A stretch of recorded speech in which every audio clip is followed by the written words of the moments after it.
સર્વને જય બાબુ સ્મરણા, જય કષ્ટભંજન દેવ. અત્યારે પાવન અધિક મહિનો ચાલે છે, પુરુષોત્તમ માસ ચાલે છે. આ પુરુષોત્તમ માસની અંદર 11, પૂનમ, અલગ અલગ ઘણી તિથિ આવે છે, પણ આ બધી તિથિમાંથી એક સર્વશ્રેષ્ઠ તિથિ વ્યતિપાત. કોક વખત એક આવે, કોક વખત બે આવે. આ વખતના અધિક મહિનામાં એક વ્યતિપાત આવ્યો છે, તે ગઈકાલે બુધવારે હતો, 20 તારીખે, સુદ ચોથના દિવસે. વ્યતિપાત એટલે શું?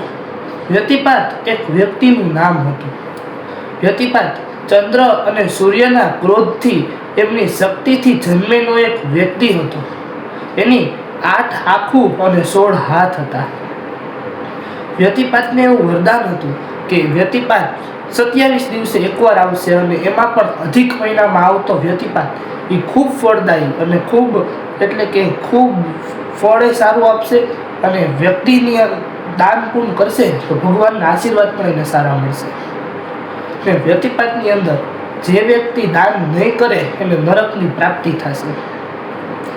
વ્યતિપાત કે એ બધું તો બરોબર છે, પણ મારા ભોજનનું શું? એટલે ભગવાન સૂર્યદેવે કહ્યું કે તને દાનમાં મળેલું જે પણ ભોજન હશે તે ભોજન તું કરી શકીશ. જે વ્યક્તિ વ્યતિપાતના દિવસે દાન ધર્મ નહીં કરે તેને નરકની પ્રાપ્તિ થશે, અને આવનારા 7 જન્મો સુધી તેને મનુષ્ય અવતાર નહીં મળે. જે વ્યક્તિ દાન કરશે એની તારી વિશેષ કૃપા એની ઉપર થશે, અને યમરાજ એની ઉપર પ્રસન્ન રહેશે. આ વ્યતિપાતનો મહિમા. હવે વ્યતિપાતનું પુણ્ય કેટલું એ પણ એક ખૂબ જાણવા જેવી બાબત છે. વ્યતિપાતના દિવસે દાન ધર્મ ન કરવાથી શું થાય છે એ પણ એક બહુ સારી કથા છે. એ કથા આ પુરુષોત્તમ મહિનાની અંદર ગવાતી જે કઈ કથા છે. કથા અનુસાર એક વ્યક્તિએ એક બ્રાહ્મણને વ્યતિપાતના દિવસે દાન નહોતું આપ્યું. બ્રાહ્મણે તેને શ્રાપ આપ્યો હતો કે આવનારા જન્મમાં તું ભૂંડ બનીશ, અને લોકો તારી ખૂબ નિંદા કરશે, અને તું કોઈના ઘરે જઈશ તો તને ત્યાં ભોજન નહીં મળે. જેવી પીડા તે મને આપી, જેવી પીડા તને આપશે.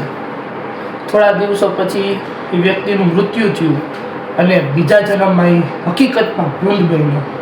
એવા જંગલમાં રહેતો કે જ્યાં જળાશય નહોતું. આવી પીડામાં રહેતો ભૂંડ ફરતો હતો. ત્યાં એક રાજા આવ્યા. રાજાએ ભૂંડને પૂછ્યું કે તું આવી રીતે કેમ આટલી પીડામાં છું? કારણ શું? ભૂંડે આખી કથા કીધી. ગયા જન્મમાં મેં એક બ્રાહ્મણનું અપમાન કર્યું. મારા આંગણે આવેલા બ્રાહ્મણને મેં ભોજન ન આપ્યું, એટલે એ બ્રાહ્મણે મને શ્રાપ આપ્યો. એના કારણે હું ભૂંડ છું અને આટલી પીડામાં છું. મને કોઈક વ્યતિપાતનું ફળ આપે તો જ હું આ ભૂંડના અવતારમાંથી મુક્ત થઈ અને સ્વર્ગલોકની પ્રાપ્તિ કરી શકું. એ રાજાએ એ ભૂંડને વ્યતિપાતનું પૂન આપ્યું, અને એ પૂન થકી ભૂંડનું મૃત્યુ થયું અને સ્વર્ગલોક પામ્યો. આટલો મહિમા છે આ વ્યતિપાતનો, આટલો મહિમા છે આ અધિક માસનો. બને એટલું અધિક માસમાં દાન ધર્મ કરી એ આપણા માટે પણ સારું છે.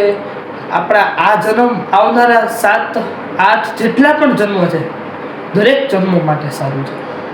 તો આ પુરુષોત્તમ મહિનામાં બને એટલું દાન પૂન તો કરી, એની સાથે એક આપણે નાનકડો નિશ્ચય કરી કે કોઈ પણ આપણા આંગણે દરિદ્ર વ્યક્તિ આવે, ભલે બ્રાહ્મણને કોઈ પણ, અને જમાડી ન શકી તો નિરાશ કરીને આપણા ઘરેથી ન મોકલી. એને ફૂલ નહીં તો ફૂલની પાખડી સમજીને આપણી જે યથાશક્તિ દાન છે તેને દાન કરી અને તેને ખુશ કરી. ખબર નથી ભગવાન કયા રૂપમાં આપણને દર્શન દેવા આવે છે. આ પુરુષોત્તમ માસમાં આટલું જરૂરથી કરજો.